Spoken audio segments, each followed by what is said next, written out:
Hi guys, so today's drawing video will be held in a cafe. So I brought with me my watercolors, I brought my colored pencils, and of course my sketchbook. So today's idea is just really to draw a portrait and color it with my watercolors and then go over it with the colored pencils. And yeah, it's kind of the idea. I don't know if you guys are used to draw outdoors or in cafes or just out of your house, or if it's something that you're used to it. But I think it's like such a cute and lovely idea, like that you can idealize like so easily, like going to a coffee, order your coffee, bring your sketchbook, and just do a cute drawing for the day. But it's like sometimes the coffees are just like so overcrowded. So whenever sometimes I'm looking for a coffee to go to, I always pass in front of the coffee and try to see if there is too many people, if it's okay, if it's sort of not so crowded, so that I can go in and sketch. It's not really that idea that I'm worried if people don't like what I'm drawing. It's just more feeling like those quick side eyes and those quick, like not a bad side eye, but like, yeah, trying to see what you're doing, sort of pressure. And sometimes it's just not your drawing day. Sometimes it's just not your day.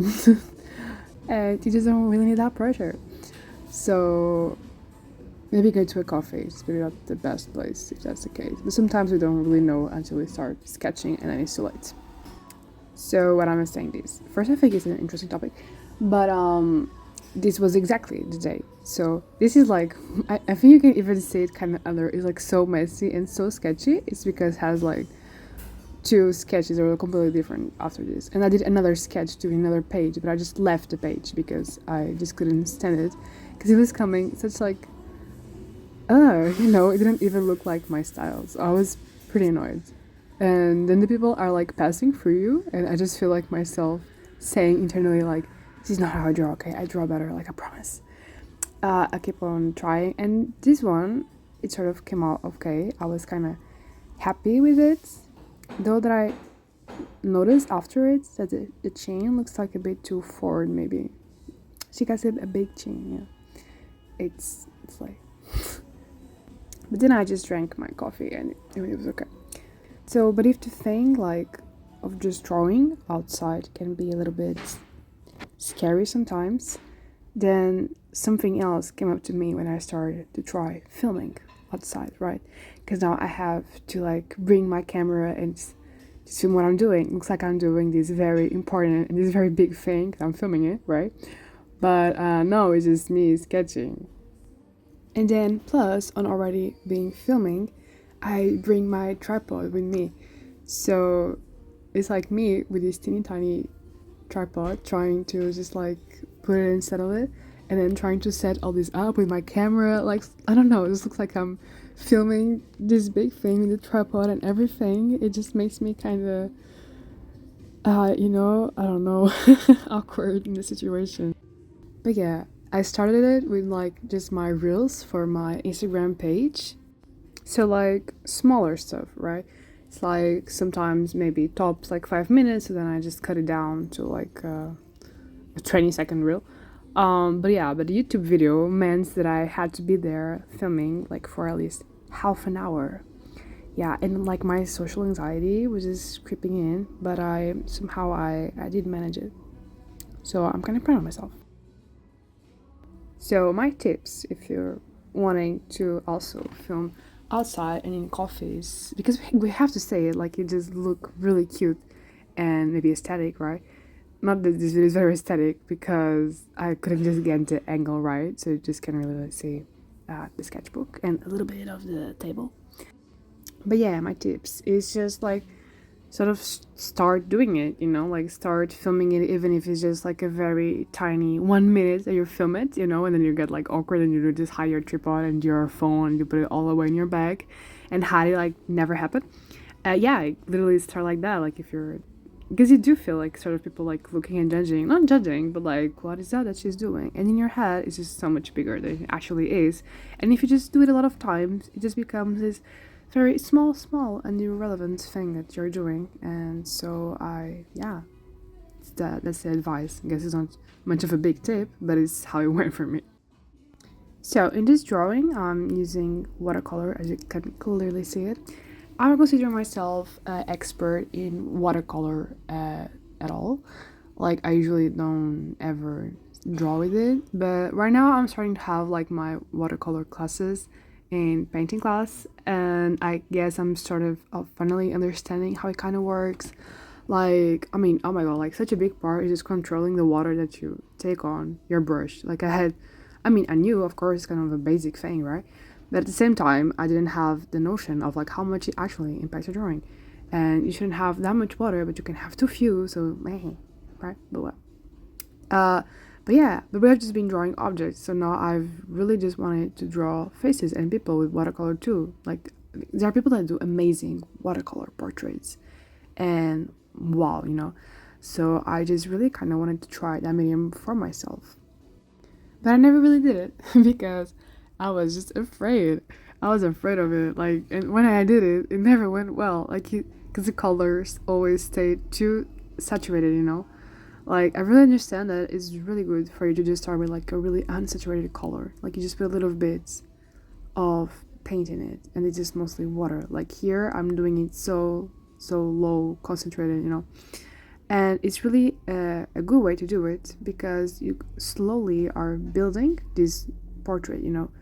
And so you're understanding slowly where you need to put more values here or there. If you put like in the beginning, like right there, I was panicking in this moment because I put so much yellow in the middle of her face. But yeah, but if you put like a lot of value in one place, it just sort of like disturbs like the whole thing, and it like imbalances it, and you will get kind of confused in what areas you need to put more value in, and everything else. But instead, if you just build it slowly, I think it's just so much easier to understand. Of course, if you already have like a lot of experience, maybe it'll be easier for you to detect those stuff, right? But if you're beginning, yeah, slowly slowly is how we must go.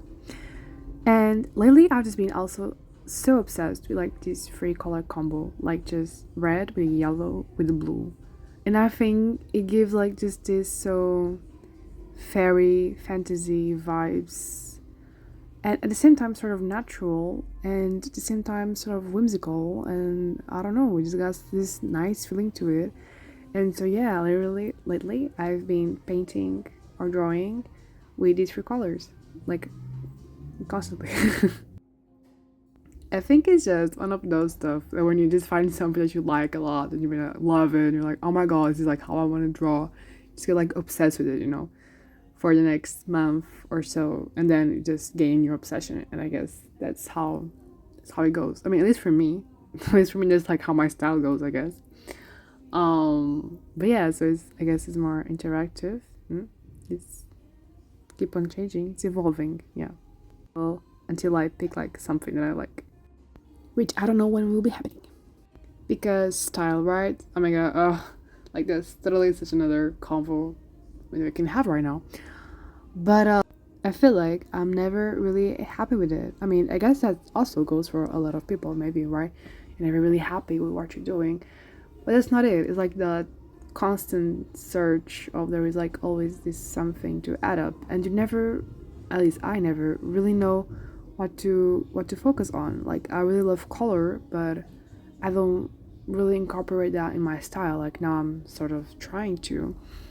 Something that I know that I really like is lines. I just love lines, you know, like the flow of lines, like, but not so much the sketchy face, which is weird because then I don't love that much line art. I mean, I just have like this love-hate relationship with it. But like giving way to the lines, I love it. And I don't know how I explain it better, but you get it. Then each artists, again, have like this really specific thing that you can always sort of tell them by. And it's not just the way they draw, still like the way the character, the stylization of the character looks. There's like always something more to it, or the colors they use, or they always use this constant medium like or gouache or Copic or watercolors, and they always use this sort of way of sketching, or they just sketch right away with a pen, or they do first the sketch with a color and then they go with a pen or with a pencil, you know. Like, style is not just the way it sort of the stylization looks is so much on the mediums you used to, you know. It's like this whole world, and I feel like I just still on this exploring phase, and I never really know what my style is. I'm just like exploring everything for years, you know. It's like at this point I just should have known, right? Like I really love markers, but sometimes I draw with other stuff too, and I'm not consistent with one thing, you know. And I don't specifically think that I'm consistent with my style also. So it's just an interesting topic, right? I don't know how you feel about your style. I don't know if you also find sort of this struggle, but it is something that I'm finding. And then to also increase to that, there is like what you draw, right? Your topic, I mean, I draw portraits for sure, but what about maybe some backgrounds, you know? There's people that do like some really cool lettering or just like crazy stuff on the background and it looks amazing. There is so much that you can explore, but it's like, it looks like for me that exploration phase never really ends, and I never really pick something that I kind of want to go with, you know. Of course, you can be still in exploration phase, but I don't know, just having like a better idea of what I would enjoy doing, I guess. I guess that's my point. Here on drawing the hair, I was just trying to go with something simple, and that would show just like some highlights on the hair, but then I just kind of ended up like covering most of it. Yeah, the eyes are another thing because I wanted them to be like these sort of like lighted blue eyes, but then yeah, I just kept on doing like these pupils, you know, and they kind of still like that to the end, not so much strong like that, but yeah, I never really got my way with the eyes. So I was thinking about ending the video here, but sorry, because I was like, I gotta go to my dancing class, but I still want to finish this drawing. So I did come back to another coffee after that. That's just right there. I'm gonna point out. Yeah, it's around there. It's that Copignac coffee. So yeah, here we are again because I wanted to keep this drawing and I didn't want to leave the video there. So yeah, I'm opening my watercolors because I don't know, that's like my practical instinct, you know, and they're just like all stuck because I didn't try that. But yeah, but I'm actually not going to use them, so I just really opened them, and then I was like, oh yeah, I'm now just going to go over with the colored pencils. That was the whole idea that I had, and I didn't got to go over in the other cafe. I've seen people doing like really nice combos too with like markers, copy markers, I don't know, markers, and then they go over with colored pencils, and I think it looks amazing. So here I'm just doing that, but with watercolor. I have never really done that with markers. I'd like to try that for sure, but yeah, here I'm just going with them. Of course, it had to dry completely, the watercolor, so it was nice that I did this pause, I guess, like of an hour, so at least gave a little bit of space and time for the water to rest and settle in and to not be wet when I would go over it with the colored pencils, or it would just get like really messy and saturated, you know. So yeah, so here I'm just going like with some points that I just want to add more emphasis to the color, like the blush and the lips too, because they still need some redness. I don't know if I'll still go over in them, but yeah. But right now, I'm actually enjoying the sketch, and like I really, yeah, it's like the color combo that I was talking about earlier, like that bluish with the yellowish and with the redness. That it's like, yeah, it's amazing. It's mwah, kiss. It wasn't a very practical day though, because going to 2 cafes in a row in a day, my wallet was just not liking it so much. Something that is coming to my mind while I'm watching the video here in the backstage, it's just like how much you can notice like the creative into it, like in drawing. I mean, here you can kind of see in the first part at least I was kind of forcing myself to draw, and it was not a drawing day, right, which is always great when you're sketching outdoors, but yeah, and then I kind of got inspired with the colors, and you can kind of see that fun part maybe, or feel it a little bit, but not that much. So it's like a me. But yeah, you can always really notice that on drawings, like when it's like a more plain drawing or everything, like of course you can, or when it's like that more outburst of energy, like those are more clear effects. But something that I really like to see in drawings, it's when you see that sort of like ludic sort of approach that you have to the drawings. It's like you're looking to a drawing and you can see like, oh, like this looks so fun. It looks like the artist had fun, you know, and it gives this sort of like light weight to the drawing, you know. It's not so heavy all of a sudden. It's like really fun and actually maybe not calm because sometimes if it can be like a more ludic approach and more playful approach, it can just have like a lot of energy, you know, so you can also feel like the energy and the fun that the painter had. But yeah, it's also fun when you can see like the calmness that it transmits you, which is another total different sort of process.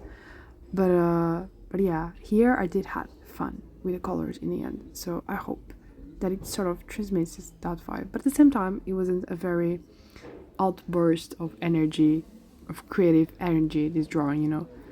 And so yeah, I think that's what it passes. It's like a meh in that way. Here I'm just really trying to give like even more shade to the lips because I wanted you to sort of feel and get that vibe of the 3D notion, like that part of the lip that was more behind. But I think I had to go over it with the red again because just going with the blue on top, I think it's so kind of weird, and I think it's okay, but I think you could understand like even better the notion that the lip is more in the shade, so you can like understand better the planes of the face. Not to talk about that, I don't know if it is the angle that I'm filming this because the angle is not great, right?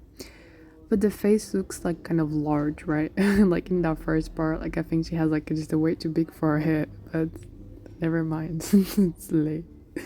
So yeah, here I'm just like really giving that finishes touches. And I did forgot to do her eyelashes in the video, but I did them afterwards. But yeah, so this was the video, guys. I hope you enjoyed me just yapping. This is the final product, and I hope you enjoyed the conversation, team. If you did enjoy coming and drawing with me, consider liking that button. Thank you so much for watching, and bye bye.